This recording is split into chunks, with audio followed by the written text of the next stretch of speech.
Yeah, Bowser YouTube, 6 Foot Hacks here. Got for you guys today, not one, but two Showdown replays. Reason being is that, as you can see from the team that I'm using, it's a very hyper offensively based team, and I got two really good matches with it because I got this match and then the second match, and this match was short and so was the other one. So I decided just to clump them together instead of just narrating one and then narrating another one for another day because I don't know, I'd rather not do that with two quick battles that were still really good and really close. I should have another upload going up later today as well to make up for not being able to upload Sunday, so yeah, be on the lookout for that later today, guys. If you may have missed my upload from yesterday, it was my week 6 VPL match, so a link to that will be down in the description, as well as the link or the pastebin to this team. This is not my team. I got it from the PU forums, which can I just say, I absolutely am loving Dustnor. Originally this was a Life 4 variant, but I changed it up to Leftovers because I just wanted the extra little bit of bulk. But I absolutely love Dustnor. Like, this thing has really grown on me just for me using this team and trying it out a bit in menu as well. So the idea behind the team is to get up rocks and sticky webs, and then potentially rock polish late game or swords dance late game with Rampardos in sweep. If not, then we have some hard hitting mons in the form of Life Orb, Floatza with Baton Pass to be able to gain momentum. We have standard offensive jump fluff with momentum, with memento to be able to allow Rampardos to set up a Swords Dance or Rock Polish. And then we have a powerful mixed attacker in the form of Cacturn, which I absolutely love. Cacturn, I'm finally starting to see why this thing is S rank. The mix set barely has any right switch-ins or any proper switch-ins to it. And then of course Dustnor, like I said, was Life Orb, but I changed it up to Leftovers, and personally I like Leftovers over Life Orb. Smeargle originally did have Magic Coat, but the first couple of games with this team I really didn't like Magic Coat, and I put on Explosion just because Explosion can catch people off guard, and if my opponent has a spinner like Armaldo, I can explode against Armaldo before he's able to spin if I lose my Dustnor or something like that. But yeah, looking at my opponent's team, he also seems to have a bit of an offensive team, more balanced I would say, because Ampharos is more of a tankish offensive mon, and so is Grumpig, and then Armaldo could be defensive or assault vested with offensive attack EVs. Ditto, you're gonna see that Ditto is actually a huge issue in this match. Ursaring, I'm pretty sure it's just gonna be quick feet because that's what 9 out of 10 Ursarings are nowadays in PU, if I'm not mistaken, just because Ursaring doesn't really need the extra power from Guts, and the speed boost from Toxcorp is absolutely amazing for Ursaring. And then of course we have regular form Marowak here. Is it Alolan? I don't know. Alolan Marowak form. But yeah, like I said, two really good battles, so I hope you guys do enjoy, and if you do enjoy, then you know what to do, guys. So make sure to hit the like button down below. As for our question of the day, let me know what's your favorite Pokemon to use in PU. Actually, yeah, leave a set with one of your favorite mons to leave in PU, because I'm pretty sure I mentioned this in the upload later today, just so I can have ideas to make teams around in PU. And then of course I will give you guys credit for whoever does leave a set and all that. So thank you to anybody who does leave sets. So yeah, going into this match, I was pretty positive that he would either lead Marowak or Ditto. Regardless though, my best lead is Jump Fluff, just for the fact that if he does lead Armaldo or if he does lead Marowak, I can just go straight for the Sleep Powder and not have to worry about potential Rock Blast or Boomerang. As I go for the Acrobatics on his Ditto lead, the reason why I went straight for the Acrobatics was because even if he stayed in and went for Acrobatics, he wouldn't have knocked me out, and I'm guaranteed to do more damage than him because I do not have an item. So knowing this, he actually switches into Ursaring, and here I thought about this play for about a minute or two, because what I could have done was easily switched into Dustnor. The problem with that is that if he has Crunch, he can just knock me out, and unfortunately Sucker Punch does not knock out Ursaring, so regardless, Ursaring potentially would have got a free KO here. So just being aggressive, I decided to stay in and go straight for the acrobatics in hopes that I would put him in range to where Toxic would knock him out. While it would have been nice to keep Jump Pluff, I don't really see myself using momentum on any of his other mons. Even Marowak on -2 can still deal a lot of damage to Rampardos. Ampharos, I'll probably just Earthquake right off the bat regardless and not try to set up because a Focus Blast would still really hurt. And then Armaldo, unless I had like Aqua Tail, which I'm pretty sure it doesn't. I guess offensive, even at -2. Well, I guess against Armaldo I would have set up. But you guys get what I mean. I don't necessarily need to Memento against anything on his team because I don't really see myself setting up with Rampardos. So I do decide to just go straight for the acrobatics as I knock him out. So as he knocks me out, Ursaring just barely lives, but this is okay because I can basically just bring in Smeargle and get up my rocks or get up Sticky Webs. And honestly, I don't need Sticky Webs in this match, seeing as Floatzel outspeeds everything and so does Rampardos, which is really great because that's just one less turn I have to waste. As he's going to knock me down to my sash with the close combat, I will be able to basically get up my rocks for free. So while this Ursaring, yes, did take out my Jump Pluff and severely weakened Smeargle, I'm really not in that bad of a scenario, as in comes his Ditto, and I honestly have to leave in Smeargle. Like there's no other play I can do, in hopes that he would go for the Sticky Web. I actually went for the Sticky Web of my own, that way I could counteract his web, but no, he does decide to Dark Void on the options that I would want to switch out, which is not a bad play at all. But seeing as now I have a Sleep Fodder, I can basically save Smeargle for later and go ahead and switch on now into my Rampardos, expecting him to either want to switch into the Grumpig or the Armaldo, most likely not wanting to bring in the Marowak because I could have easily switched into Floatzel or Cacturne, doubled into Floatzel or Cacturne, my bad. And I really am skeptical on whether or not a Rock Slide will knock this out. Regardless though, I don't want to risk missing and him spinning away my rocks, because I would like to get rocks up to get that chip damage on Ditto every time that it switches in, and get the chip damage on Ampharos and Grumpig, but mainly Ditto, because like I said, Ditto is actually really annoying, because since I am running a hyper offensive team, Ditto can just come in, copy my stats, and essentially be faster than the Pokemon in front of it.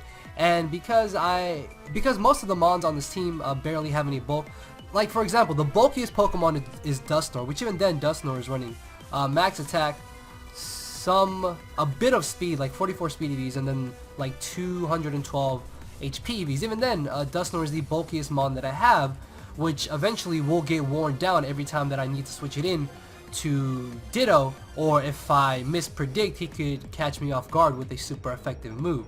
So Ditto can basically counter anything that I have in after I knock out one of his Pokemon, if you guys follow what I'm saying. So that's really annoying, as he actually ends up going for the X-Scissor, expecting me to switch into Cacturne. Very aggressive move, not a bad play at all, as I will be able to just Earthquake here, scout out to see what he wants to do as he decides to get up his rocks. That's fine with me, my team really isn't bothered by rocks, although yes, Smeargle will be knocked out at this point. He doesn't have any other Pokemon on his team that can learn a sleep type move, as in comes the Marowak now. Unfortunately, I get a crit with this Earthquake. I don't know how game-changing that crit really was. It does suck that I did get it because I'm able to knock out the Marowak, but if he had knocked me out, I guess I could have just brought in my Cacturne, or I could have brought in Floatzel, but then he would have brought in Ditto, and then I guess from there on out, the match would have been totally different, and I don't know if it really would have changed the outcome of the match. But I am able to keep my Dusknoir here. Unfortunately though, it is in range of rocks, and because I have no form of hazard removal, I will basically have to leave it in here for Death Fodder, which is okay, because the Ditto is going to lock himself into Shadow Sneak, and this is where I can take advantage of Ditto. I can bring in Cacturne, and if you look at his team, literally nothing switches into a max special attack Dark Pulse. Not even Ampharos, unless it's Assault Vest, will be taking this Dark Pulse, as he decides to just sack off his Armaldo, which has Citrus Berry. I don't know if that's like standard to run on Armaldo. I just assumed that he was Assault Vest until the Citrus Berry activated, as in comes the Ampharos. This was actually a really really risky play. Reason being is that if he was agility and he agility this turn, it was over. I basically lose right there. Unless I can live a Thunderbolt or he misses a Focus Blast on Rampardos, I basically lost the match right here if he went for agility. Thankfully though, he doesn't and goes for the Signal Beam, allowing me to get a free switch into Rampardos. And if for some reason he is timid max speed, I am a plus speed. I think I'm naive nature. Am I? No. I'm jolly nature. Sorry, I'm jolly max speed, so I'll outspeed him by 4 points. And I basically get a free KO here with Rampardos, which is absolutely amazing. Now, the only problem with this is that he can bring back in Ditto. And I basically have to leave in my Rampardos for Death Fodder. Or I can switch into Floatzel to get to a KO'd. Then I can bring in Cacturn. And I don't think that he knocks me out with the Earthquake after rocks to Cacturn. Actually, looking back at it, I guess that's what I should have done, because with Floatzel being special and Grumpig being so specially defensive, yeah, I guess I could have done that. I don't know. I don't know if that really would have mattered too much, as he's going to knock me out with the Earthquake.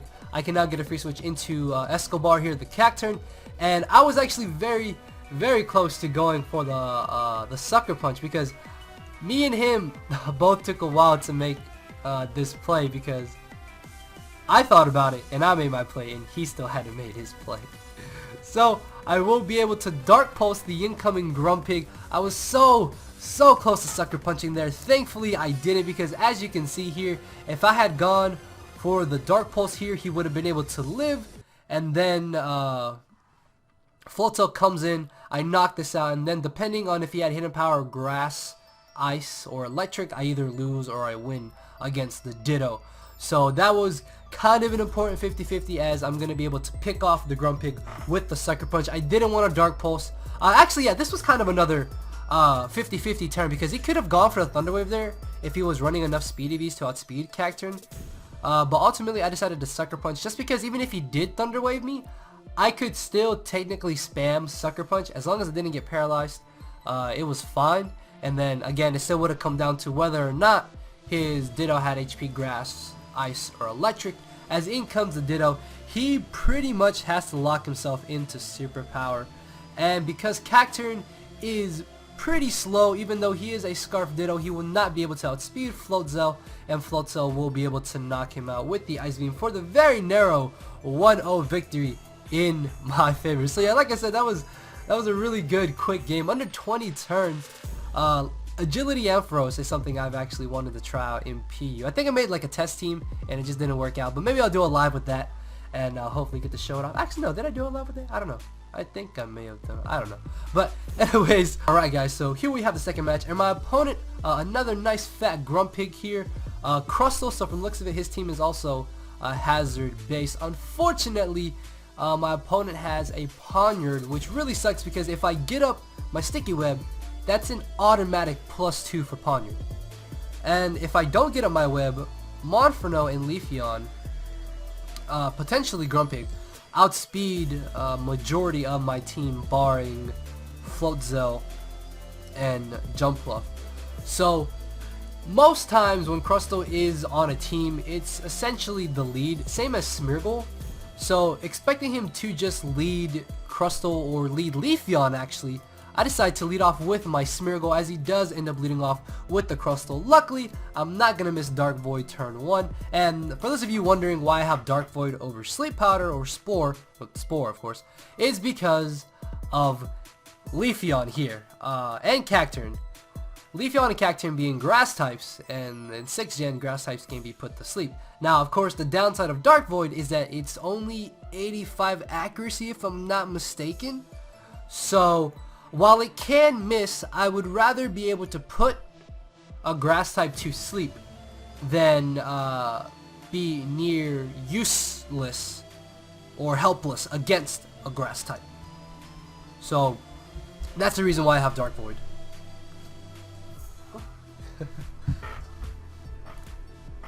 So I'm going to be able to get up my rocks here, as my opponent gets a little bit lucky, and he ends up getting the first turn wake, as luckily I'm able to hit the second Dark Void. And this is where I wish I had spikes, because if I did have spikes here, they would have really come in handy. As you see, my opponent's team is a grounded bar Chatot, although I guess he could have maybe had defog Chatot.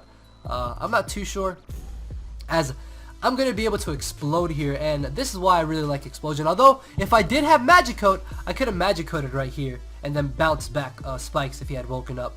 But yeah, basically I was in a position where I wouldn't be able to break his sturdy, and then he can live, get up his custard berry, and get up 2 or potentially 3 layers of spikes, which would be really, really bad.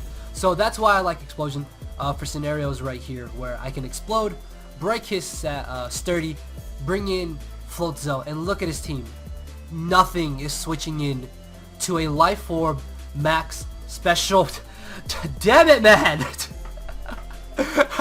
I missed the hydro pump, as he ends up getting up layer spikes. Now that layer spikes is very, very, very annoying, because now throughout this entire battle I'm going to be at a huge disadvantage, because my mons are going to be taking an extra 6 is it 6 to 12? I want to say it's like 6 or 12% depending on resist and neutral and super effectiveness from this one layer of spikes.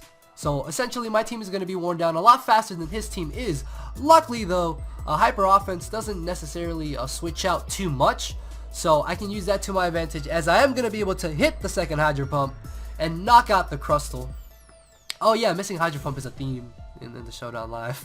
So in comes the Leafeon, and I'm thinking, so I sat here for like 30 seconds like, is he scarfed? No, there is no way that he's scarfed. So if he did turn out to be scarfed, that would essentially just give me a free switch into Cacturn, and I think Cacturn could have maybe picked up a KO, or I could have brought in Jumpluff and just acrobatics, and then Poniard is not faster than me, so as long as I didn't miss Sleep Powder against Poniard, that would have been fine. As in comes the Grumpig to chew this Ice Beam. Of course it's going to do absolutely nothing, because Grumpig does have the thick fat. So because I'm specially based, I do not want to stay in. And actually, yeah, this, I forgot about this, but when it was Float Cell against Leafeon and I thought that he could be scarfed, I thought about baton passing into my Jumpluff just to be able to take the knockoff if he wasn't scarfed or leaf blade. So if I have baton pass here, I could have baton pass directly into my Dusknoir and not had to switch into it here and unfortunately get paralyzed. And again, this is another reason why I like leftovers here, because this team not having hazard removal spikes could be a little bit annoying, but luckily Dusknoir is an absolute monster, and I'm gonna make a pretty good prediction here if I do say so myself. Although then again, the switch out was really obvious, I guess you could say, because Grumpig really cannot do anything to Dusknoir, and Pursuit is a move I don't typically see on Dusknoir, so I don't blame my opponent for just directly switching out here.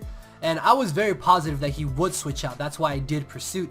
Thankfully I didn't get paralyzed, but because I don't have the Life Orb, he is going to live on 1%. But that's actually not a big deal, because his only way to get rid of hazards would be defog Chatot, and I'm pretty sure he's not going to want to defog, so there's a 99.9% chance that this Grumpig is basically out of this match for almost good, as he switches into the Leafeon. Unfortunately, I do not have the Will-O-Wisp, and even if I did, I would not want to stay in here, as I do have a decent switch into a knockoff, which is my Jumpluff, and because he did a clean 50%, I definitely know that he is choice banded. Now unfortunately, at this amount of HP, Leafeon, if I'm not mistaken, can live in acrobatics from Jolly Max attack Jumpluff. So regardless of whether it can live or not, acrobaticking, is that the proper term? Going for acrobatics is essentially my best play to do, because even if I had gone for Memento or something like that, nothing that he would have. He basically has no switches, is what I'm saying. So if he wants to switch into Poniard here, me going for Memento is going to get me nowhere. If I go straight for the acrobatics and he does switch out into the Poniard, then the following turn I can basically go for the Sleep Powder, which Poniard is his only switch into my Jumpluff, which is why I do decide to go for the acrobatics and be aggressive, and then I'm going to be able to sleep powder the Poniard, thankfully not missing, and this will allow me to get a free switch into my Cacturn. I did expect him to want to go for a knockoff here if he did wake up. Thankfully though, he does not get the first turn awake like he did with the Crustle, and I'm going to be able to destroy him with Superpower. I'm loving Superpower on Cacturn. I don't know if Superpower is standard on Cacturn, but I absolutely love Superpower on Cacturn, as I'm going to be able to just nuke the Poniard. In comes the Monferno, and I'm thinking, okay, he's just going to go for U-turn here, right? Or he's just going to go for a fire type move. So what I'm going to do is just sack off my Jump Fluff, get a free switch into Float Cell, and just click Hydro Pump. He Swords Zances. The thought of Sword Zance did not cross my mind, and look at my team. +2 Mach Punch destroys Floatzel. Flare Blitz at +2 destroys Dusknoir. Mach Punch at +2 destroys Cacturn, and Mach Punch at +2 from Monferno destroys Rampardos. So throughout this whole match, I forgot to take SD Monferno into consideration. And now I am in an absolutely terrible position. If for some reason, or he may not even have Mach Punch, but unfortunately he does, and I bring in Floatzel, hoping that maybe I could take the Mach Punch. Nope, I just drop as I bring in Dust. It turns out that he has Fire Punch, and luckily not Flare Blitz, as I don't get paralyzed and knock him out with the Earthquake. So, of course, if I had known he had Fire Punch and not Flare Blitz, personally, I like to run Flare Blitz, Close Combat, SD, Mach Punch on my SD Monfernos, just for the extra power. And this is where him having Flare Blitz would have come in handy, because he pretty much just won the game right there if he had Flare Blitz, or if I had got paralyzed, which luckily I didn't, as I'm able to knock out the Monferno. In comes the Leafeon. I am just going to try and Sucker Punch him to get off a little bit of extra chip damage. Unfortunately though, I get paralyzed. However though, because he locked himself into the X-Scissor, I basically get a free switch into my Rampardos, and I'm double dance Rampardos. He's locked into X-Scissor. There is no chance he is 2 KOing me. So if he really wanted to stay in here, not only could I Rock Polish, but I could also go for the Sword Zance and just basically ensure victory from there, if I don't miss any moves, of course. So expecting him to just sack off the Grumpig because it is at 1%, I am going to be able to Rock Polish here and double my speed. And even if this was Scarf Chatot, I don't think that he would have been able to outspeed me, as I'm able to knock out the Leafeon. In comes the Chatot. Even if he Scarf after rocks, he's going to be in range from Sucker Punch from Cacturn, if I'm not mistaken. So I should have still been able to win with Cacturn at that point, as Rampardos is going to be able to knock out the Chatot, and that is going to be the 2-0 victory in my favor. So yeah, another really good game. Hopefully you guys did enjoy the 2 quick matches for today. Again, another upload will be going up later today. And yeah guys, let me know some cool PU sets that you guys like to use. Please comment them down below. Make sure to hit the like button as well. And with that being said, I will see you all later. So thank you all for watching. Bye everybody.